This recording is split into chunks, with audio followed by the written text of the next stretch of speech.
Assalamu alaikum wa rahmatullahi wa barakatuh. Welcome to lesson 27 in Fiqh. Alhamdulillah Rabbil Alameen wa afdalu salati wa tammu taslim ala Sayyidina Muhammad wa ala alihi wa sahbihi ajma'in wa ba'd. So we continue on to lesson 27 in Fiqh, and we just begun Kitab al-Salah in the previous episode, the book of prayer. So we continue. So we looked at prayer times, and now we're just a bit more in illustration, going into slightly more further details. So we didn't mention the text, so we're going to go through the text first. As the author mentions, as-salatu al-mafruḍa khams. So the prescribed prayers are 5. That's the 5 daily prayers that we pray. Al-dhuhr. So the first one is al-dhuhr, as the Prophet ﷺ was taught the salat al-dhuhri first. وأول وقتها زوال الشمس وآخره إذا صار ذل كل شيء مثله بعد ذل الزوال. So the first of its time is by when we get to when we have the shadow reappear at zawal. At zawal, at that noon time, we have a period where there is no shadow, but then once it starts, there's an incline, the shadow starts appearing again, Salat al-Dhuhr begins. And it is until an object, the length of the object, if something becomes, the shadow becomes its same size, that's when Salat al-Dhuhr ends, and then Salat al-Asr begins.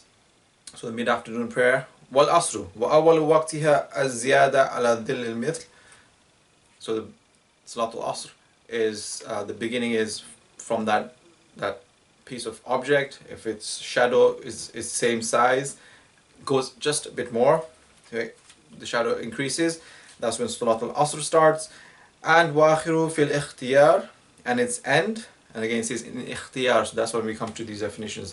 Ikhtiyar, the choice time to pray, is until the dhillul mithlain, until when the shadow becomes 2, so the shadow of an object becomes twice its length. That's like there's a prayer of choice, time of choice to pray within that time, meaning it's rewarding than praying it later on. So as we will describe in that next part there.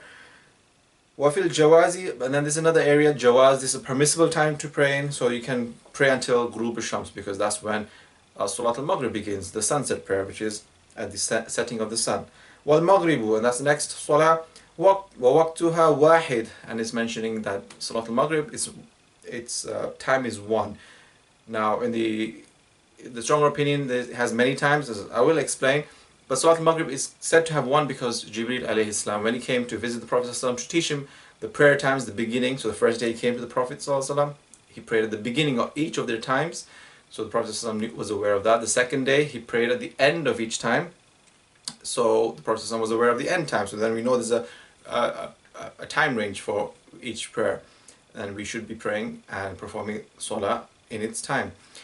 Now for Maghrib, it was only in one, the Jibreel alayhi salam came at the same time. It never was a beginning and end. And Maghrib is a short time, so that's why in here the author has mentioned it's just 1 time it has. وَهُوَ غُرُوبُ الشَّمْس, and that is when the sun sets, that's when it begins. And then بِمِقْدَارِ مَا يُؤَذِّنُ وَيَتَوَضَّى وَيَسْرُ الْأَوْرَى وَيُقِيمُ الصَّلَاةِ وَيُصَلَّى خَمْسَ رَكْعَاتِ. So this is saying that Maghrib time is basically that, when Islam begins, sun sets, then you start performing wudu, you cover your private parts, because that's going to be, as we see in the next section, will be the preconditions for prayer, what we need to do. Once you've all set up, you've done the iqamah, you've done the adhan, you're ready now to pray, you established the iqamah, and then you pray. So as soon as then you finish the prayers, then it's that's it. Now Maghrib time is kind of more or less finished. That's in the old school. Imam Shafi, he had the old school, the new school. So the new school says no, it goes all the way up to the time of Salat al-Isha. So it's just mentioning that here. So you do all these things that you need to do before prayer. So that's more or less Maghrib time when you perform all of that. Well, Isha, and the last prayer, the second to last prayer, the last prayer at night. Well, Isha, وَأَوَّلُ وَقْتِهَا إِذَا غَابَ الشَّفَقُ الْأَحْمَرُ. And Isha, Salat al-Isha, is when it's total darkness, so the redness in the sky, it disappears. وَآخِرُهُ فِي الْإِخْتِيَارِ. So again, this is a time of choice, ikhtiyar. As I will explain, its end for the time of choice is until the third of the night. إِلَى ثُلُثِ اللَّيْلِ وَفِي الْجَوَازِ. And in the permissible time for Salat al-Isha is until إِلَى طُلُوعِ الْفَجْرِ. So then there's another time that goes up to طُلُوعِ الْفَجْرِ. sunrise, because then that's when Salat al-Fajr begins. Tulu al-Fajr al-Thani, because then we know in the previous episode there's the true dawn and the Subah Sadiq, and there's a false dawn, which is the Subah al-Kadhib. The false dawn comes first, the light comes in the horizon, shoots up and then just disappears. But when the true dawn comes, it comes the light and then starts going across widthwise. وَالصُّبْحُ, and this is the final prayer, which is going to be the next day's morning prayer. This is Salat al-Fajr. وَأَوَّلُ وَقْتِهَا, and its first beginning time is طُلوع al-Fajr, so the rising of the sun. الثاني, so Subah al-Sadiq, that's the time when it begins. وَآخِرُ فِي الْإِخْتِيَارِ, again in the ikhtiyar, the time of choice, its end, so that time period, its end is إِلَى الْإِسْفَارِ, to the yellowness. The sky, because the sun is rising, so that the yellowness starts to appear. So up to that point is that time of choice. It's more rewarding than, let's say, the next part. وَفِي الْجَوَازِ, and then, but if you want to have a permissible time to pray, you carry on إِلَى طُلُوعِ الشَّمْسِ, until the sun has risen, and until that time this just about to rise, that's the permissible time. So that is in the matan, that's in the text. But we come on to the definition. So first, before we go on to this part, let's just mention wajib. Salah is a second pillar of Islam. It is something that's prescribed, and we have wajib. I think that's fard, wajib, meaning something obligatory upon us. We have two types, mudayyaq and muwassa'. So mudayyaq is a constricted, it's a restricted time, that in this time you have to do this act of worship, and muwassa' is just more like spacious. You have more time within to do this act of worship. So mudayyaq is this this restriction of a wajib you have to do. Is like Ramadan, fasting. You have to do it from dawn till dusk, and that is it. There's no other option. That's it. So we have to, so that's why if you miss if you start eating after the time, then that you've kind of spoiled that day's fast, really. And likewise, if you eat before the time actually sets, the sun sets, if you eat before, you kind of spoil the fast as well. So that's why it's mudayyaq. It's within that time. You have to make sure you don't eat after the time, and so you stop eating before the time, and likewise you eat after the time is the time's up. Then you're able to break your fast. Muwassa' is more like Hajj, so it's like we do it over a few days, the ibadah, worship. So like going to Arafah, so there's a time period where you go into Arafah, but you can go at any time on that day. You can be there at any time. It's not like specifically you have to be in a specific moment. So that's what it is. Like Salah is basically muwassa', it's spacious, so you have a time for Salat al-Dhuhr begins. You have until from like noon until until the mid-afternoon, until the shadow reaches the length of an object at the same size. So you have like a time period to pray in, and you can pray as many times as you wanted to. Meaning you have like 100 opportunities to pray, let's say, for example. So that's why it's muwassa'. As you're able to pray at any time that you wish to. We will see that it's best to do it at the beginning of time, more virtuous, more rewarding than praying at the end. But however, if all that opportunities, you have 100 opportunities to pray Salat al-Dhuhr, but you leave right to the end, the last moment, then it's become mudayyaq. That wajib is now wajib on you. Like you do your wudu when you pray, because you've only left one window open. You had all those 99 windows open to pray, but you never prayed in any of them until right the last moment. So then it becomes mudayyaq. So this is that you can see that dynamicity. Right. So here are the different definitions of this time, illustrating this time part. So each of these prayers more or less would fit in. This would fit in all of them. Like we said, Maghrib has only one time, but really all of this could kind of more or less fit in. So the first one is the fadila time. This is the time of virtue, the most virtuous, most rewarding time to pray. So you kind of see the rewarding will be at the top as it goes down. You pray at the beginning of the prayer, so that's like praying in jama'ah, in congregation, all prayers that are prayed in congregation, more or less the virtuous time to pray. That is more or less at the beginning of the time. So that's most virtuous, most rewarding, and that is more or less, you could say, let's say the first half hour. So for any prayer, the first half hour more or less is kind of like the time that is most rewarding, and you kind of got the reward for it because you prayed in this time of virtue. The next one is ikhtiyar, so then you have a choice. So then it's like goes further on. So you're not praying in right at the beginning time, but just going slightly more. That's that prayer of choice. So you have a choice to pray until that time. In that time, jawaz as well is a time, kind of like leading on from there. It's getting less in reward. Jawaz permissibly, you can keep, you can delay until you're going to pray later on, maybe at some point. Then there's jawaz mal karaha. This is permissible, but it's disliked as well, though. So you're kind of more or less kind of leaving it right towards the end. There's a tahrim or hurma, which is a forbidden time to pray. Meaning when we say forbidden time to pray, we don't mean from the point of view that you shouldn't pray at that time. No. You're praying at a time that it's the less reward. You're not really you're actually kind of sinning really, because you're praying at a time that's so late. So there's kind of like some sin involved then. So it's a time that, this is more or less you're praying right towards the end. And that is, so one should avoid trying to pray right at the end of the prayer time. So that's why it's kind of referred to as the forbidden time to pray.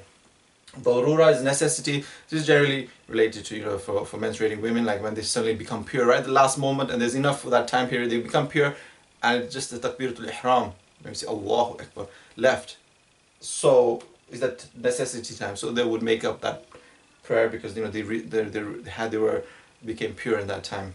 So that thing that prevented them from praying, because when you are in the menstruation you cannot pray. So once that has been removed, that mani', then you're able to pray, but you just got that takbiratul ihram, just got a piece of that. This is the last moment of it. So that's the durura time that's referring to that. Although more or less wouldn't be for fajr, but it's for the other salah. So when we combine like the prayer of a traveler, so salat al-dhuhr and salat al-asr, they will be combined. So that's more or less referring to that. This is an excuse time. You have an excuse, so you can delay dhuhr until asr and then pray together, bring asr forward, or likewise with maghrib and isha. So this won't be in salat al-fajr. And then this qada, and that's just more or less if you actually miss that time prayer. Allah subhanahu wa ta'ala requires and demands from us that we pray in that time, for fajr that time, for dhuhr that time, asr that time, maghrib and isha. You do not pray for it, you have to make it up, but you're making it up in the next time's prayer. So basically when you do that, if you miss prayers, do make it up, but it's like a check, tick that, okay, we prayed it, it's going to be in a record that we prayed it, but guess what, there's no reward whatsoever, because when we should have prayed it, when there was the rewards, we didn't pray it. So let's try and avoid qada. So all this, more or less, let's say it would fit in any prayers. Okay, so but otherwise, according to the book, we have 6 times Salat al-Dhuhr, which has Fadila time. That's right at the beginning, so more or less the first half hour. Ikhtiyar, the choice that Ikhtiyar and Jawaz, more or less, for Salat al-Dhuhr and Qalam goes in has the same kind of time, which is right towards until you cannot pray.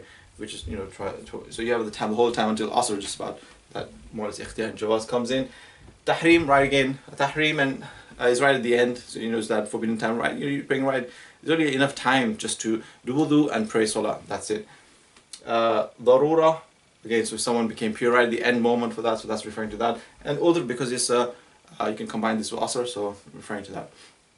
Salat al-Asr, Fadila, again, it has 5. So at the beginning will be the first half hour, more or less, of the prayer, praying Jama'ah, praying and all that. Ikhtiyar is until you reach to a point that the shadow length is coming twice in length of an object. It's coming twice in length. So we begin when it's like just past once in length, the size of the same object, but now the shadow is two times that actual object size. So that's like to pray until then, it's like ikhtiyar. To pray Jawaz is also around that time, generally the same. Jawaz mal karaha is when you pray from now within that, where the shadow is 2 lengths, and you kind of carrying on reading until the sun has set. So when you pray that later time, again, remember lesson reward is going down. That's permissible, but disliked. When you've delayed it, now the shadow is 2 lengths long of an object, and now you're starting to pray within that time from then until the time available. I think Jawaz is when it's on the mountains. You can see the redness in the skies. You can see the.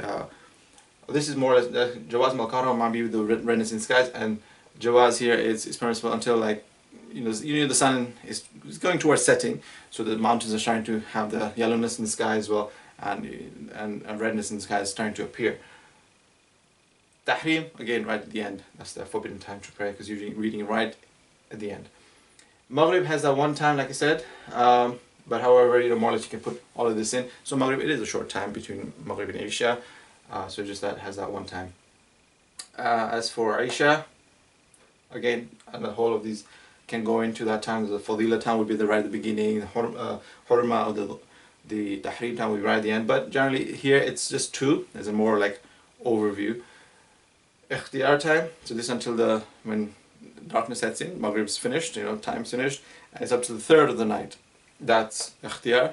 and then from the third of the night towards the Subah al-Sadiq, which is going to be now referring to the true dawn, which is Salat al-Fajr begins. That's Jawaz time, from the third on of the night on until the end. So if you pray within that time, so more rewarding if you pray earlier on.